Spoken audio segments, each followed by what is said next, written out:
नमस्ते साथियों। सत्र 2023-24 के प्रारंभिक दौर में अर्थात माह जून और जुलाई में शिक्षकों को कौन कौन से कार्य कंप्लीट करना है, इस वीडियो में हम जानते हैं। जैसा कि आप देख रहे हैं, कार्यों की सूची मैंने यहाँ पर लिख कर रखी है और यह सूची हमारे जनपद शिक्षा केंद्र के द्वारा जारी की गई सूची से मैंने लिया है। ठीक है, तो यहाँ पर आप देखेंगे कि जून जुलाई 2023 एवं नवीन सत्र 2023-24 के लिए कार्य कौन कौन से कार्य हैं। पहले क्रम पर हम देखें तो समर कैंपों का संचालन। आपको ज्ञात है 2 जून से समर कैंप प्रारंभ हो चुके हैं और वॉलंटियर्स की नियुक्ति भी हो चुकी है। हमें ये ध्यान रखना है कि जो समर कैंप है वो बेहतर तरीके से संचालित हो सके, बच्चे कुछ नवीन गतिविधियां कर सके। यह दायित्व संस्था प्रमुख और शिक्षकों का होगा।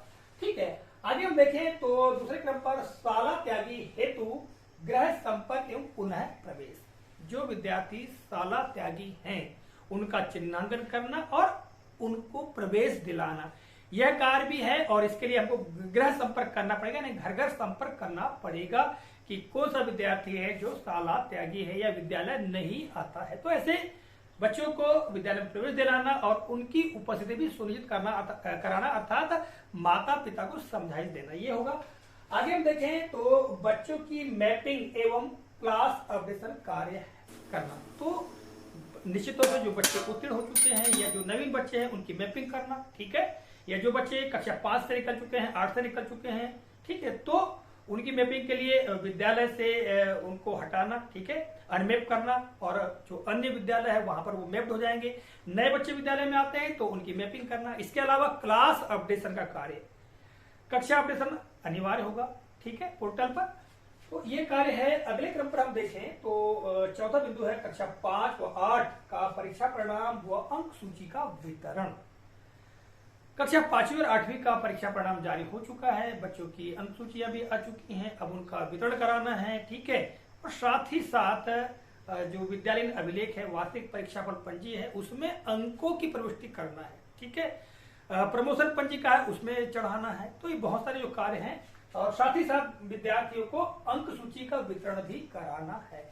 रही बात टीसी की, तो कक्षा 5 से उत्तीर्ण हो चुके विद्यार्थियों को टीसी भी जारी करना है, ठीक है। समीप के यानी कि जो नजदीक के कक्षा 6 में प्रवेश के लिए माध्यमिक शालाएं, कक्षा 9 में प्रवेश के लिए हाई स्कूल, तो यहाँ पर हमको टीसी प्रेषित करना है, ठीक है। तो ये कार्य हमको करने होंगे। इसके अलावा हम देखिए आगे तो कक्षा 5वीं व 8वीं के असफल छात्रों की पुनः परीक्षा। जो विद्यार्थी असफल हुए हैं तो उनकी पुनः परीक्षा होगी। तो पुनः परीक्षा में उन विद्यार्थियों को प्रवेश कराना, ठीक है। साथ ही यदि वो कमजोर है तो उनको हम शिक्षा दे सकते हैं, उनको पढ़ा सकते हैं, समझा सकते हैं कि किस प्रकार से आपको पेपर हल करना है, ठीक है। तो मुख्य रूप से कार्य क्या होगा कि पुनः परीक्षा होगी, तब पुनः परीक्षा में बच्चों को प्रविष्ट कराना, ठीक है। आगे हम देखें तो अगला है स्कूल चले हम अभियान 2023-24 की तैयारी। प्रतिवर्ष हम स्कूल चले हम अभियान की तैयारी करते हैं और उसके अंतर्गत जो भी कार्य किए जाते हैं वो हमको इस सत्र में भी करना होगा, ठीक है। आगे हम देखें तो सातवां जो बिंदु है नव प्रवेशी बच्चों का चिन्हांकन व नामांकन। निश्चित तौर से हमने नव प्रवेशी बच्चों को चिन्हित कर लिया होगा और प्रवेश भी करा दिया होगा, किंतु यदि कुछ रह गए तो दोबारा हमको बच्चों का चिन्हांकन करते हुए उनको प्रवेश देना है, उनका प्रवेश उत्सव मनाना है, कहना चाहिए, ठीक है। तो इस तरह से ये कार्य भी हम करेंगे, नव प्रवेशी बच्चों का चिन्हांकन और नामांकन। 8वां बिंदु है 9 जून 2023 से शाला का संचालन। आपको ज्ञात है वैसे तो जो छुट्टियां हैं वो रद्द हो चुकी हैं और विद्यालय ओपन हो चुके हैं, फिर भी 9 जून से जो विद्यालय प्रतिवर्ष ओपन होते हैं उसके पश्चात जो भी क्रियाकलाप है वो हमको करना होगा। जैसे विद्यार्थियों की उपस्थिति पंजिका में क्लास वार बच्चों के नाम लिखना, ठीक है, ताकि उनकी अटेंडेंस लगाई जा सके। इसके अलावा जो भी हमारे पंजिकाओं से संबंधित, अभिलेखों से संबंधित कार्य है वो भी हमको पूरे करने हैं, ठीक है। आगे हम देखें तो अगला है शाला प्रभारियों का विद्यालय में उपस्थिति।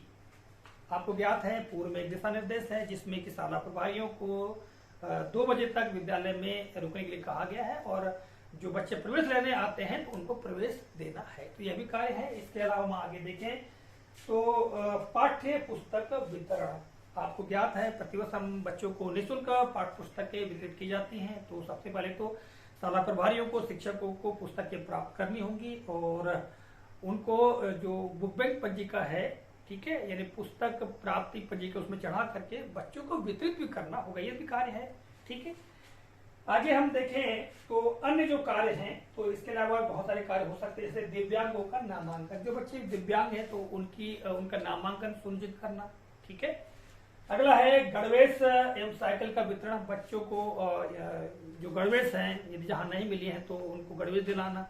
साइकिल वितरण का कार्य कंप्लीट करना। इसके अलावा जाति प्रमाण पत्र। पूर्व में जिन बच्चों के जो केस बनाए गए थे, प्रकरण बनाए गए थे जाति प्रमाण पत्र के लिए, और जिनके जाति प्रमाण पत्र आ चुके हैं तो उनको जाति प्रमाण पत्र वितरण का कार्य करना। इसके अलावा U++ का कार्य कंप्लीट करना। जहां U++ से संबंधित कार्य पूरे नहीं हुए तो U++ से संबंधित कार्य पूरे करना।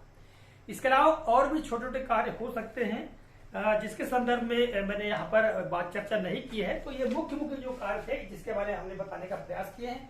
आशा करते जानकारी आपको काफी उपयोगी और महत्वपूर्ण लगी होगी। तो मिलेंगे अगले कालखंड में, तब तक के लिए जय हिंद।